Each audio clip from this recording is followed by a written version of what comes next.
El Señor esté con ustedes. Proclamación del Santo Evangelio según San Mateo. Gloria a ti, Señor. Después de escuchar las palabras del ángel, las mujeres se alejaron a toda prisa del sepulcro y, llenas de temor y de gran alegría, corrieron a dar la noticia a los discípulos. Pero de repente Jesús les salió al encuentro y las saludó. Ellas se le acercaron, le abrazaron los pies y lo adoraron. Entonces les dijo Jesús: no tengan miedo, vayan a decir a mis hermanos que se dirijan a Galilea, allá me verán.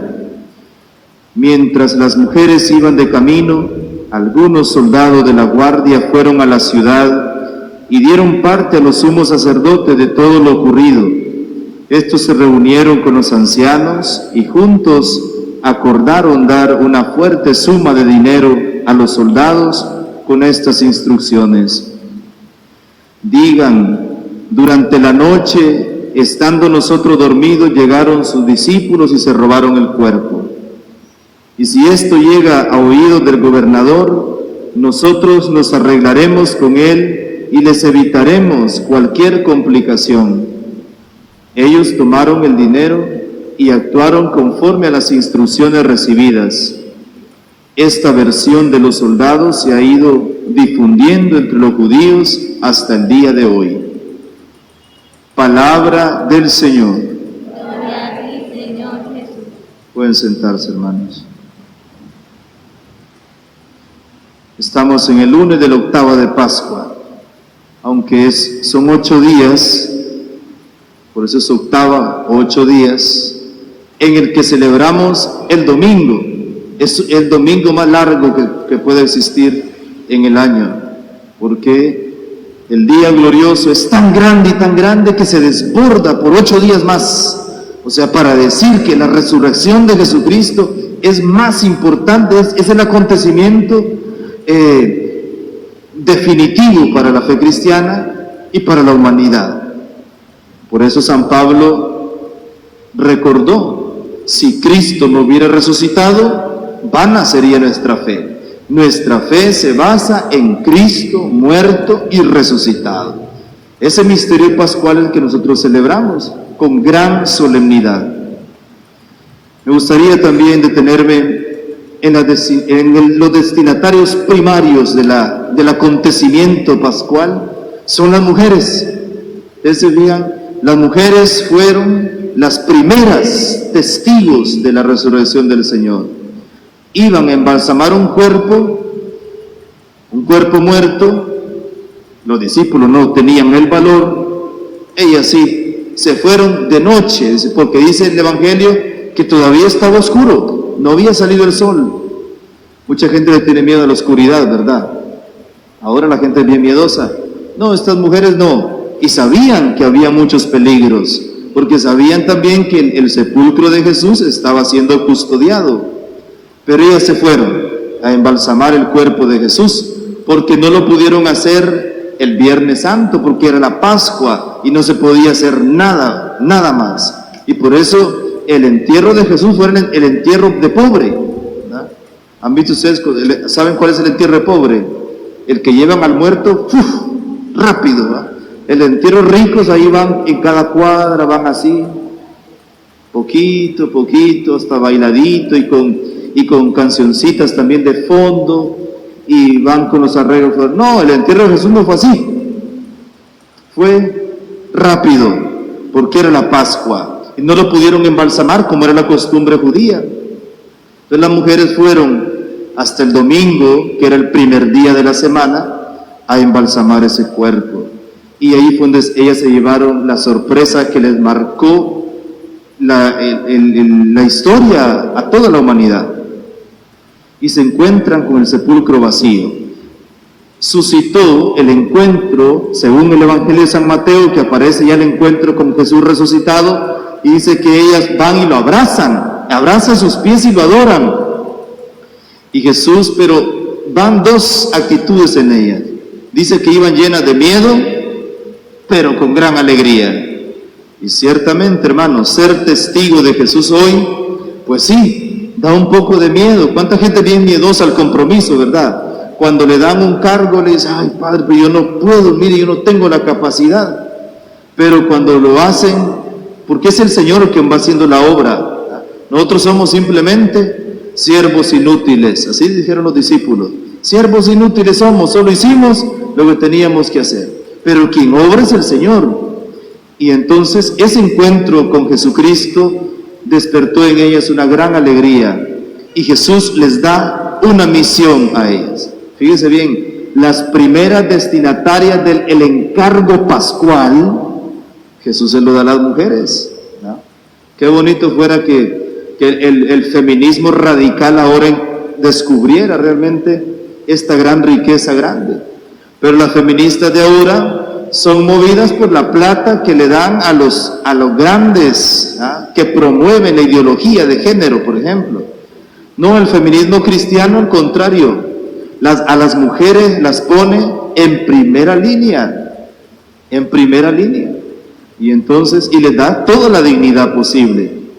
Fíjense bien que las feministas, lo primero que atacan son los templos de la Iglesia Católica. Díganme si no son movidas por el demonio. Entonces son acciones demoníacas. ¿Ah?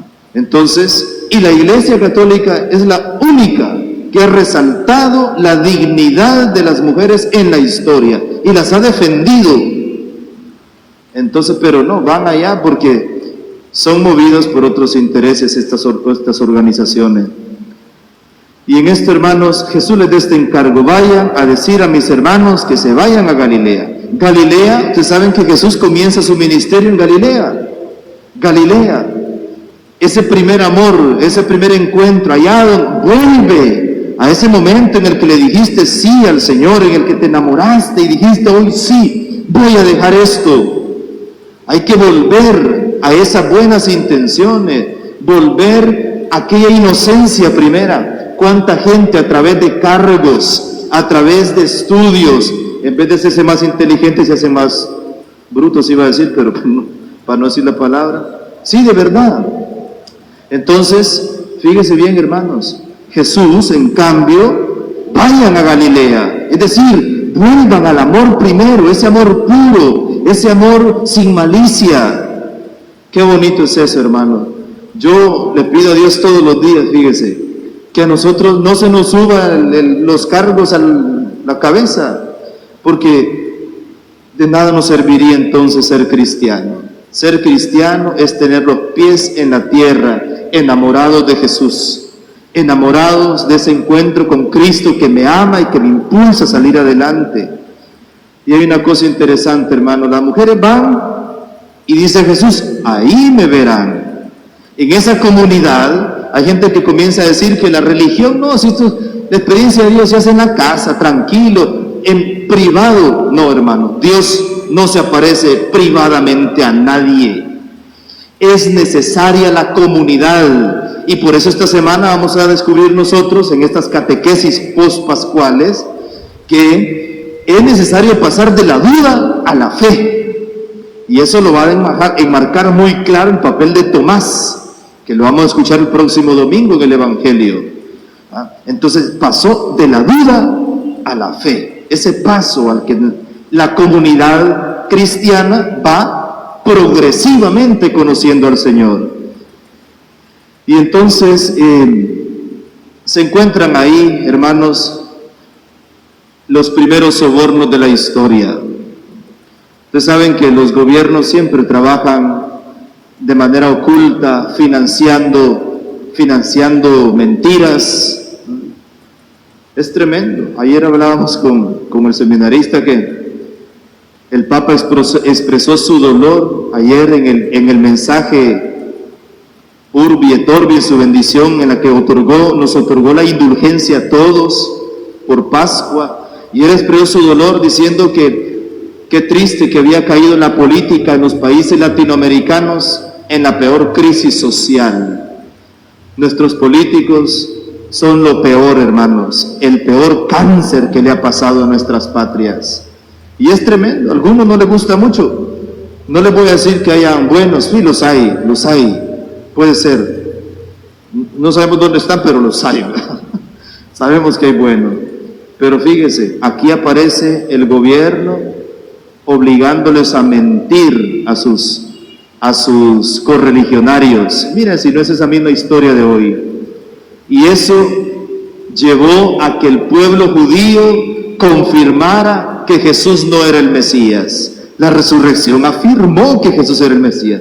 Por eso los judíos todavía están esperando al Mesías, ¿verdad? Todavía lo están esperando. Por este soborno, por esta mentira, por este caso de corrupción que las autoridades de ese tiempo pudieron realizar. Hermanos, que esta experiencia pascual realmente vaya iluminando nuestra vida, nuestra fe. Después de hablar de la penitencia y de la conversión y de la urgencia de cumplir, que todavía es actual, la Pascua nos invita a mirar con más claridad todavía ese amor luminoso del Señor. En el nombre del Padre, y del Hijo y del Espíritu Santo.